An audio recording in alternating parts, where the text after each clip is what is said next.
You know the reason why we have rude nurses? Sometimes it's just that they're being forced to do what they're not called to do and they hate it, but they're doing it for the money. So they end up doing it anyway, but they do a horrible job because they don't want to be there.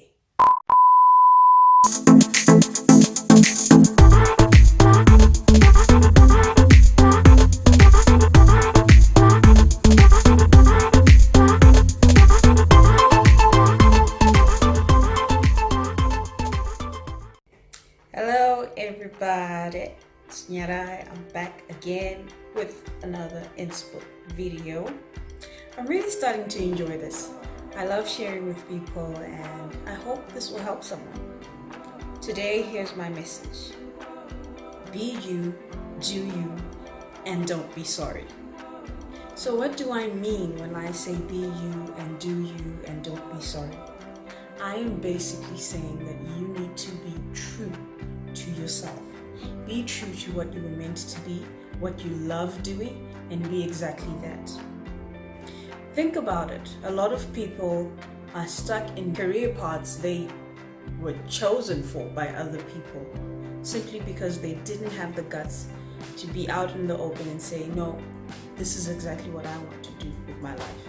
This is what I want to do for myself. So why not be true to yourself and just be yourself and do you and don't be sorry? This is the problem that I have when it comes to making a career choice. People are just going to advise you, but you're the one who has to live through it. You're the one who has to go to the job for the rest of your life. And do you want to spend 8 to 10, probably 12 hours a day doing something that you hate? No, I don't think so. I don't think anybody would want that.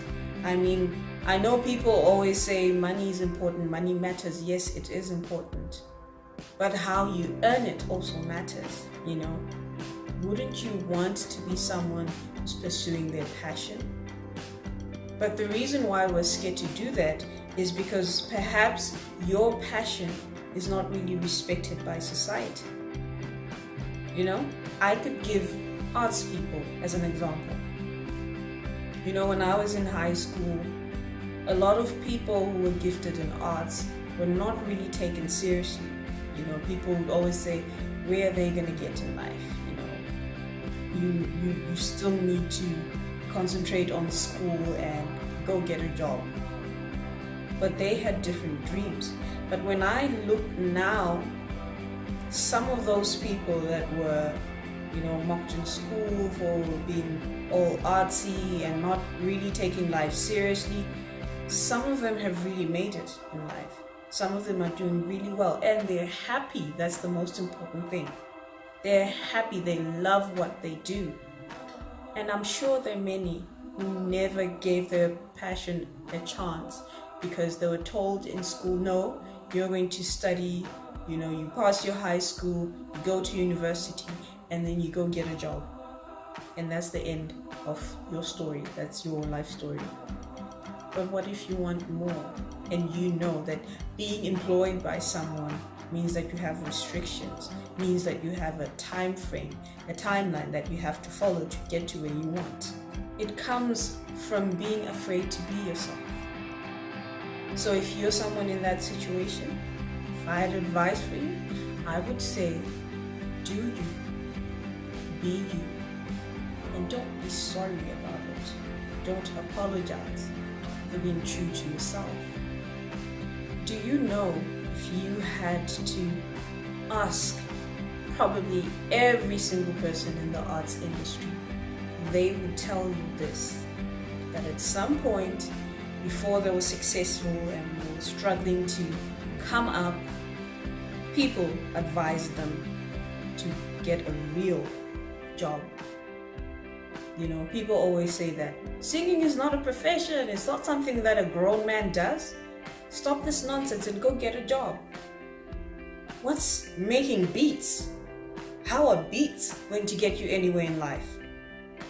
Go out there and get a real job, you know? And the moment that they become successful, people start taking them seriously. Then those people never even eat their words and say, oh no, I was wrong. But they'll rush to want to benefit from the very same thing they used to mock. Which goes to show you the nature of people. So why would you listen to such people when they tell you not to pursue the talent that God gave you? Something that you can clearly see you're really good at. This is what I love doing. Then why wouldn't you do that? I'm here to tell you today. Do you, be you, and don't be sorry. So from today onwards, tell yourself this. I am being true to myself and I'm going to be the best version of myself. If I love agriculture, I am going to be the best at it. If I love singing, I am going to sing my lungs out to the world and be the best at it. If I make clothes, I'm going to be the best designer ever and be professional. You know, you don't have to fit in to societal expectations. You can be different and pave a path for other people that will come after you. But it starts with being true to yourself, with loving who you were meant to be. Never mind what's respected and what's not. If they don't respect it, then you'll have to prove to them that this is a respectable career. And look at where I am now. That's what's important. Because at the end of the day, you will love what you're doing. When you wake up in the morning, you will be excited that, I can't wait to get this done. You will be self-driven. You won't need anyone to carry you around and teach you and show you how to do things, because you're trying to turn your passion into profit, into a career. So do you, do you. And when people hate or when people mock you, don't be apologetic. Don't apologize for it. Say it firmly. This is what I want to do and I'm doing it. Sue me. Sue me if you don't like it. At the end of the day, pleasing people never got anyone anywhere. Nobody is capable of pleasing everyone, honestly speaking. Nobody. So why would you want to do that? And that includes even the closest people to you. Even if it's your parents, if you're a grown-up, you're going to have to be firm enough to tell them, Mom, Dad, I'm sorry, but this is what I want to do for me. And eventually, they will come to respect your choice. Once they've seen what you've done with your talent, what you've done with your passion. As long as you what? Do you, be you, and don't be sorry. That's all I had to share for today. Bye-bye.